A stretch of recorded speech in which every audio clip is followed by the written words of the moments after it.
Hi, welcome back to the shop. Thanks for stopping by. This week's project, I'm going to attempt to use an airbrush on a piece of wood here. I've never owned an airbrush before, and I bought one this week past, and I just wanted to give it a go and see how it works out. Now, this is a piece of elm. It's about 12-inch diameter. Got the corners cut off in the bandsaw. It's not a very pretty piece of wood. It's got some flaws in it, some knots that have little star cracks in them and whatnot, so it'd be a good candidate to try some coloring on. So I'm going to color top and bottom just for the practice, and probably make a very shallow bowl out of it and see how we make out. Now the form that I'm going to turn is really simple and it doesn't take very long, so I'm going to leave all the turning in real time with the lathe sound in during the turning for folks who seem to appreciate that. I am going to show all the things that went well and the things that didn't go well, so no surprises in this one, nothing hidden. First kick at the cat, so I expect that things aren't going to be perfect, but hopefully you can benefit from my mistakes and save you from making them. So hopefully you enjoy.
So I wasn't sure if I should start on the outside with the ruby or on the inside with the black, but I made a decision to go with the black on the inside. This is Hampshire Sheen intrinsic color. You can get that in Canada from Rob Summerlin at Woodslee Summercraft in Ontario. Rob's link is in the description, so if you're interested in this or Mylands products or Yorkshire Grit, Rob's a Canadian distributor of all three of those. So where this was the first time doing this, using an airbrush ever actually, I've got the flow set down as low as it would go because I didn't want to get too much paint on and have it run to the outside of the piece and leave little spider webs to the outside. Now I know that I can turn it up a bit more than this for sure, but I figured I could always keep adding paint. So you'll see that I put quite a few applications on here, and actually more than I needed to. But in terms of time, I probably could have done this in 1 or 2 passes with the right setting on the brush. So one thing about black paint, and especially in this light, it looks kind of gray. Now I didn't have enough on when I stopped there, so it did definitely need some more. But in the light, it doesn't look black. But what I found out when I did the top, and you'll see that I put much less on the top, when you get the finish on that, it actually does get black. So I know that I won't need to use near as much paint. I know the guys that I watch in the UK that do a lot of painting with airbrushes, they're just zip zip and done. So I thought maybe it was because I had my brush set down to the low setting, but in hindsight I think I was getting enough paint on it, and probably where I stopped right here, this was probably enough paint, this or the next application.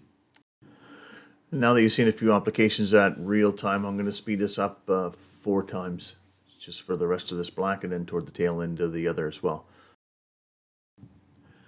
So I'm starting with the ruby now, and I'm just going back to where the black starts to fade and work on my way outside. And I don't think it matters. I do inside, outside, outside, inside. It really didn't seem to make much difference. I think it's just a matter of getting coverage. I didn't mention that this is turning about 400 RPM, right in that range, between 350 and 450, which is what I was told would be a good speed to do this. And you can likely go faster on the RPM, but again, the faster it turns, the more apt you are to get any excess paint. If you get any excess paint, is more apt to run out to the outside and put that spider web line going onto the outside. Now I didn't use Yorkshire Grit on this. I sanded it up to 800 grit, and pretty much everything I do in terms of bowls gets Yorkshire Grit regular and microfine on them. I wasn't 100% sure how that would affect the paint. Now after the fact, when I spoke to my friends who color, they told me I could certainly use Yorkshire Grit underneath intrinsic paint, and just to make sure that I wiped it down with denatured alcohol between the Yorkshire Grit and the paint. So next time I do this, I'm definitely gonna use Yorkshire Grit. So you can see there's a couple little circles, fairly evenly spaced.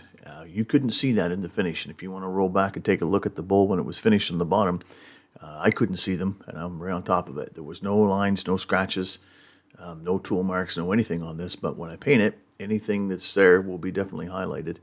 And that's a common known fact, I guess. But I couldn't see them, but I could see them when I put this paint on. So I wound up actually taking a paper towel, you'll see here, and trying to blend that in, not knowing what it was, whether it was my paint job or the finish in the wood. So I figured at this point a little bit more paint wouldn't hurt the situation, so I did put some more on, and it didn't turn too badly actually. Now you notice that my little paint container on the airbrush is full right here.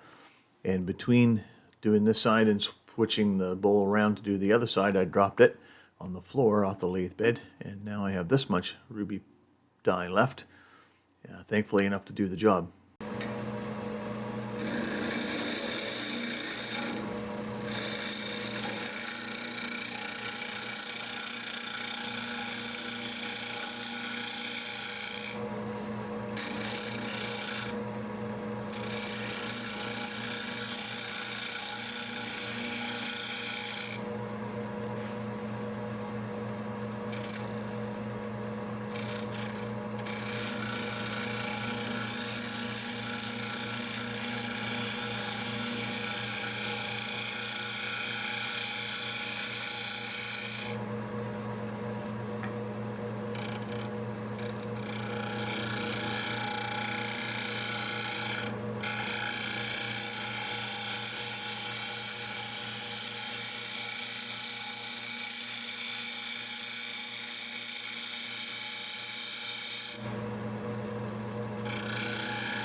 Now, this piece of wood did not like to be cut from the outside of the bowl toward the inside at all. I get a really nice finish with my chisel going from inside to outside, but I didn't want to cut the full distance across because that's unsupported grain on the outside, and cutting from inside to outside I could have chipped off some of that stuff that I just finished and painted on the outside on the bottom.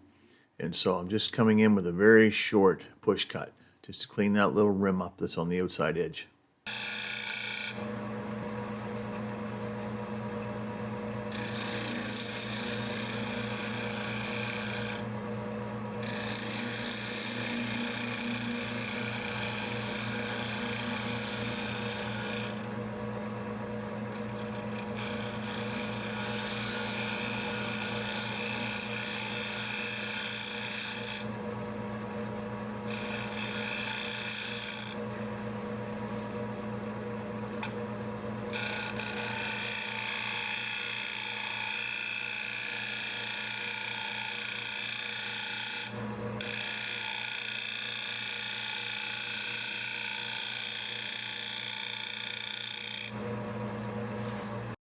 So I got the top surface of the bowl turned to the shape that I want. It is sanded up to 800 grit, and I did take some extra care on the sanding to make sure that I didn't have anything going on like on the bottom.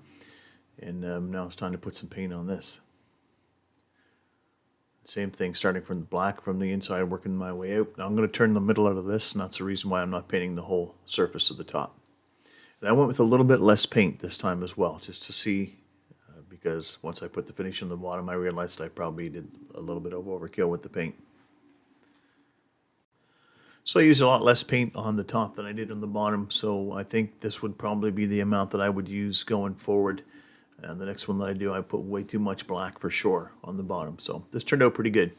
Now I am going to turn out the darkest of the black that's in the center. And you want to make sure that when you make this entrance cut that you have the flue to your chisel closed up. It gives you the most control, and have a good hole in your chisel so it doesn't have a chance to escape back and ruin all the color you just put on.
So once I got this all sanded up on the inside, and you have to be very careful not to touch your color with your sandpaper, so I was super cautious about that. I made a mistake though. I'm finishing this with Hampshire Sheen High Gloss, which is fine. I put 2 coats on the top, and I did do 2 coats on the bottom, which I didn't show earlier on. But I should have sealed it after I got the coloring on with sanding sealer, and I didn't do that. And now I could tell because some of this color come off on my cloth when I was putting the wax on. And it didn't hurt the look of it, but it can come off going forward because it's not sealed in. So that's a lesson learned and a mistake that I won't make the next time. Hey, if you're still with me, thanks for sticking around. Thanks again to everyone who watches the videos and who subscribes to the channel. I appreciate that a ton. If you're not subscribed and you like what you saw, please consider doing so. And feel free to leave a comment or a thumbs up or a thumbs down at the end of the video. We'll see you next time.